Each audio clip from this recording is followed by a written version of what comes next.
এই গরমে ৬ ঘন্টা মেকআপ ঠিক রাখা, এটা কি আদৌ সম্ভব? যেখানে বাইরে বের হলেই মনে হয় গরমটা একদম লিমিট ক্রস করে গেছে। ১ সেকেন্ড বাড়ানোই কষ্টকর। কিন্তু এর মধ্যেই আমার মেকআপ ৬ ঘন্টা একদম ঠিক ছিল।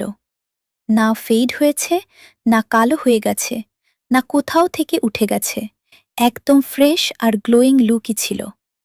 এত গরমে সাধারণত কি হয় আমরা সবাই জানি। মেকআপ গলে যায়, ত্বক তেলতেলে হয়ে যায়, আর লুকটাই পুরো চেঞ্জ হয়ে যায়। কিন্তু এখানে আসল ব্যাপারটা অন্য কিছু। এর পিছনে সবচেয়ে বড় কারণ সঠিক স্কিন প্রেপ।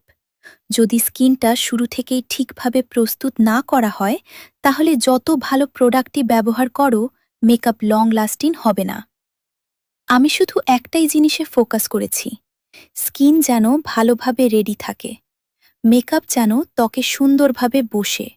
আর সেই কারণেই এই প্রচণ্ড গরমের মধ্যেও ৬ ঘন্টা পর্যন্ত মেকআপ একদম ঠিক ছিল।